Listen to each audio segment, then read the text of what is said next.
Welcome to the Street.com TV. We're here with Wall Street Confidential. I'm Greg Greenberg, filling in for Aaron Chaskman with Jim Cramer, the Mad Money Man, up from Charlottesville, Virginia, where you did a big Mad Money show. Absolutely, Greg. It's very exciting because, boy, I'll tell you, people want to find that next name that's going to be a big cap stock. And I know a lot of your interviews are about finding that next name. It may be the right thing. Those who want the Pfizers of the world are history. All right. Well, yesterday you were big on Under Armour. Yes. But, I always figured you more for a Hamiltonian. You were down with Jeffersonian country yesterday. Yes, indeed. Yes, indeed. I made that. Off camera, I made a Hamiltonian joke because I said it's clearly that I'm in the wrong town. Well, he's a New Yorker. We like the Hamiltonian guys up here. But today it's a bit revolutionary. You have a British bank, HSBC, is bringing down U.S. banks because of worries about the mortgage market. And you see J.P. Morgan, Bank of America, Wells, all the banks are coming down. What do you think? Greg, I have to tell you that this is a particular issue that is two companies. We also have the new NEW, New Century.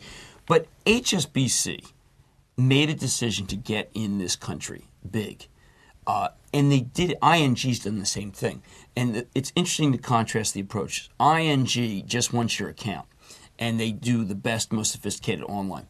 HSBC has been trying to buy your business, and they've bought your business by being the lender of last resort. That's a bad game. But why haven't they bought a company to get in? Why didn't they buy Fleet? Why didn't they buy They should have. Wells Fargo, one of these big American banks? I think they should have. I think that the major mistake that they made was to think that they could grow here. It's funny, anecdotally, I got an email from my HSBC branch in Summit, New Jersey. And they said, Jim, for the next 6 months, we'll offer you 6% on your checking account. Now, I mean, hey, why don't we just lose money on every account we open? That's their style, and it's come back to haunt them. New Century had a 25% yield going into this. So, I mean, you could tell that people are worried about that. Now, everyone's ganging up on Lend, L-E-N-D, accredited home. Obviously, they're probably getting more defaults than people think.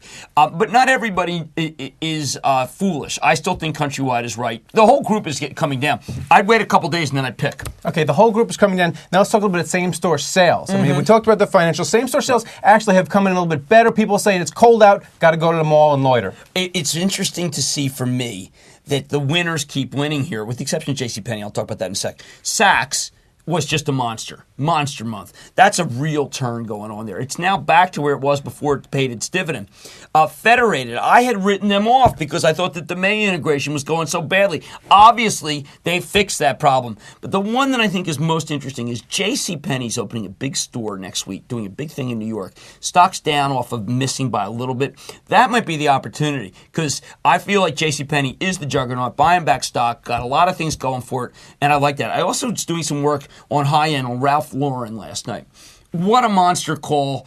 People feel like that they got it down in March. They didn't. High-end is on fire. Nordstrom's, Ralph Lauren, Saks.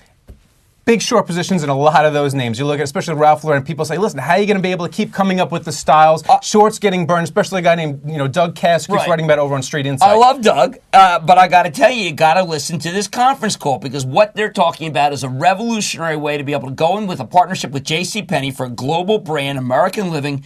It's going to be everything branded Ralph Lauren. I have always felt that brand is fantastic. They've had to buy back a lot of their licensees, including jeans. That's now done. This is a story with tremendous momentum in 2007. Cass will be wrong. And the short sellers are buying back stock, moving the shares higher. I think that the short sellers, you saw them again, they got their head ripped off when it was added to the S&P. But I would encourage people who don't believe in this story to take a look at the accelerating revenue growth that they have. It is just monstrous. All right, sounds good. Jim Cramer, back from Virginia. He's a Hamiltonian, not a Jeffersonian. I'm Greg Greenberg for the Street.com TV. Thanks a lot. Thanks, Jim. Thank you.